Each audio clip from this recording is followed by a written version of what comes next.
Hello friends, welcome to our own channel daily stock. तो आज हम आपको मनक्सिया लिमिटेड पे शेयर एनालिसिस बताने वाले हैं और साथ ही में आपको ये भी बताएंगे कि आपको इस शेयर में निवेश करना चाहिए या नहीं करना चाहिए, वो भी फंडामेंटल्स के साथ। आगे बढ़ने से पहले अगर आपने हमारे चैनल को सब्सक्राइब नहीं किया हो तो आप हमारे चैनल को सब्सक्राइब ज़रूर कर दीजिएगा, साथ ही में हिट द बेल आइकन। तो सबसे पहले आपको मनक्सिया लिमिटेड के बारे में बताते हैं कि कंपनी काम क्या करती है। तो ये स्टील प्रोडक्ट्स में ट्रेड करती है, बनाती है, उसके बाद एल्यूमिनियम रोल्ड प्रोडक्ट्स बनाती है और फिर बाद में रोल ऑन पिल्फर प्रूफ बनाती है। जो बॉटल्स होती हैं उनके ऊपर जो कैप होता है वो चीज़ बनाने में यूज़ आती है। तो कंपनी ये तीन चीज़ ये प्रोडक्ट्स बनाती है। अब यहाँ पर कंपनी डेटा की बात करें तो मार्केट कैप है 509.20 करोड़ का। तो ये एक स्मॉल कैप कंपनी है जिसका इंडस्ट्री का पी देखेंगे तो 12.51 है, लेकिन कंपनी का पी यहाँ पर 5.64 का है, मतलब प्राइस टू अर्निंग रेशियो है 5.64। तो ये आपको इंडस्ट्री के प्राइस टू अर्निंग रेशियो से कम प्राइस पे मिल रहा है, मतलब जिसका शेयर प्राइस है करंट वो आपको कम प्राइस पे मिल रहा है। बुक प्राइस भी अगर आप देखेंगे तो 0.52 टाइम्स पे आपको ये शेयर मिल रहा है, मतलब जो बुक वैल्यू इसकी 149.24 रुपीज़, इससे आपको डायरेक्टली आधा रुपये में जो इसका जो मार्केट में शेयर प्राइस है वो आपको आधे प्राइस में मिल रहा है। डिलीवरेबल परसेंटेज अगर आज का देखें तो 56.52% है, मतलब इतनी डिलीवरी इस शेयर पे उठाई गई है। अब यहाँ पर बात करेंगे फाइनेंशियल ट्रेंड के बारे में। तो जैसे कि 2018 से अगर आप देखें तो कंपनी का जो रेवेन्यू था वो 1008 करोड़ का था। आफ्टर दैट 2019 में 1006 करोड़ हो गया, 2020 में 920 करोड़ हो गया और 2021 में 890 करोड़ हो गया। तो यहाँ पर हर साल कंपनी का रेवेन्यू डिक्रीज हो रहा है।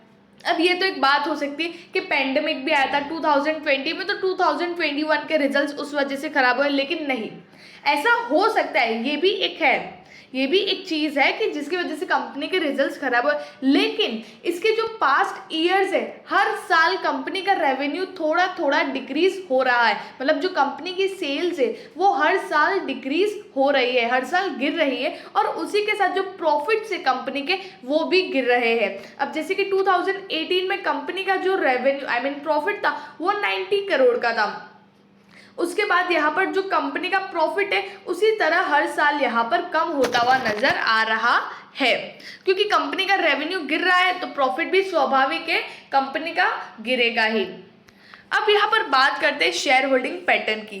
तो यहाँ पर ये एक अच्छी चीज़ हो रही है कि प्रमोटर के पास यहाँ पे जो स्टेक है वो 74.93% का स्टेक है और बहुत महीनों से बहुत सारे क्वार्टर से 3 से 4 क्वार्टर हो गए कंपनी का जो स्टेक है वो कांस्टेंट है, ना कंपनी इंक्रीज करे ना डिक्रीज करे, लेकिन अच्छा खासा स्टेक है 74.93% का।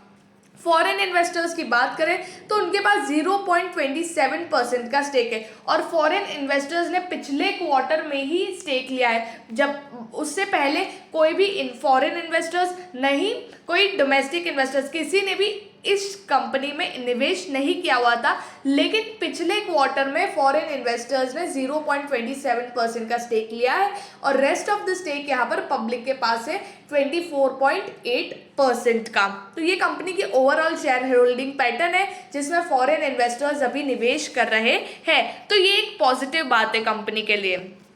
अब बात करते हैं रेवेन्यू स्टेटमेंट की। जैसे कि मार्च में यहाँ पर जो सेल्स था वो 233 करोड़ का था, जून में यहाँ पर जो सेल्स था कंपनी का वो 272 करोड़ का था एंड आफ्टर दैट 236 करोड़। अब यहाँ पर अगर मार्च तक तो चलो ईयर खत्म हो जाता है, उसके बाद ये जो दो मेन क्वार्टर है जून और सितंबर, अगर इसका हम सेल्स मिलाए तो ये होता है 508 करोड़ का, और जबकि पिछले साल ईयर ऑन ईयर बेसिस देखें तो पिछले साल कंपनी का सेल्स था 850 करोड़ के लगभग। तो इस साल सिर्फ 2 क्वार्टर में कंपनी ने 500 करोड़ का सेल्स कर लिया, और अगर अगले 2 क्वार्टर भी कंपनी अगर इतना सेल्स करती है, इतना रेवेन्यू करती है, तो कंपनी का 1000 करोड़ का सेल्स तो ऐसे ही हो गया। मतलब यहाँ से ऐसा लग रहा है कि कंपनी का सेल्स फिर से इंक्रीज हो रहा है, फिर से यहाँ से बढ़ रहा है।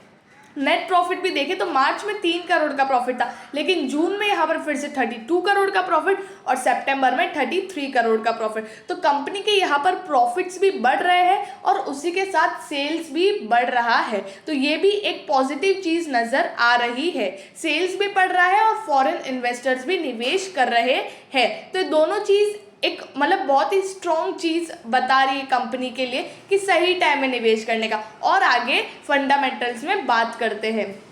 अब रिटर्न रेशोज़ की बात करें तो वो 6.94 से 6.23, क्योंकि जो कंपनी का प्रॉफिट है वो यहाँ पर धीरे धीरे गिर रहा है and return ratios are totally based on profit. तो यहाँ पर जब प्रॉफिट गिरते हैं कंपनी के तो रिटर्न रेशोज़ भी गिरना स्टार्ट कर देते हैं। तो प्रॉफिट है वो गिर रहा है धीरे धीरे, तो उसी तरह जो उसी के साथ जो रिटर्न रेशोज़ है वो भी गिर रहे हैं। 6.94% से 6.23% आ गया है। ROE मीन्स जो शेयर होल्डर्स है कंपनी के, जो जिन्होंने इक्विटी में निवेश किया हुआ है, पैसा लगाया हुआ है कंपनी पे, उन पैसों पे कंपनी कैसा काम कर रही है और उन शेयर होल्डर्स को कितना रिटर्न दे रही है, तो 6.23% का रिटर्न दे रही है। ROCE की बात करें 2020 के कंपैरिजन में थोड़ा सा इंक्रीज हुआ है। यहाँ पर ROCE की बात करें तो वो 9.57% जो था वो अभी 9.99% जो है वो भी थोड़ा सा इंक्रीज हुआ है। मतलब जो कैपिटल है उसका एफिशिएंटली यूज़ किया जा रहा है या उतना ही यूज़ किया जा रहा है, ऐसा आप बोल सकते हो। रिटर्न ऑन एसेट्स की बात करेंगे तो वो 5.76% से 5.10% आ गया। मतलब कंपनी का जो ROA रिटर्न ऑन एसेट्स है वो गिर रहा है, कंपनी के एसेट्स पे अच्छा खासा रिटर्न नहीं आ रहा है। तो यहाँ पर रिटर्न रेशियोज इतना अट्रैक्टिव नहीं लग रहा है क्योंकि प्रॉफिट यहाँ पर इतना अट्रैक्टिव नहीं है कंपनी का।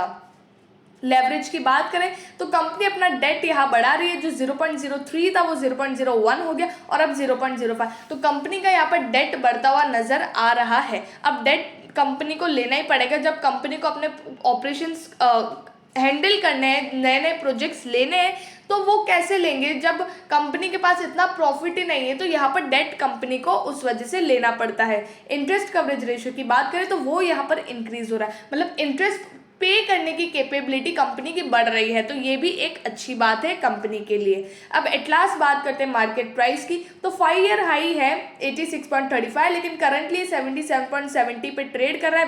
वैसे तो इसने अपने मतलब हाई को टच किया है, 2.91% अप है, 2.20 रुपीज़ अप है ये शेयर। तो अब इस शेयर में निवेश करना चाहिए या नहीं करना चाहिए? जैसे कि मैंने आपको पहले भी मतलब अभी बताया कि रेवेन्यू भी यहाँ पर अभी इंक्रीज होता हुआ नज़र आ रहा है और फॉरेन इन्वेस्टर्स भी यहाँ पर निवेश कर रहे हैं। तो ये एक स्ट्रॉन्ग चीज़ बता रही है इस शेयर में निवेश करने के लिए। तो अगर आपको इस शेयर में निवेश करना है तो आप कर सकते हो, क्योंकि ये एक आपको इसके जो बुक वैल्यू है उससे भी आधे प्राइस पे आपको ये शेयर मिल रहा है, ठीक है। तो ये भी एक है कि ये अभी सस्ते में मिल रहा है ये शेयर, तो आप इस शेयर में निवेश कर सकते हो। अगर आपको लॉन्ग टर्म पर्पस के लिए नहीं करना है तो आप स्विंग ट्रेडिंग के लिए कर सकते हो। अगर आपको वीडियो अच्छा लगा हो तो please like and share and subscribe our channel. Thank you.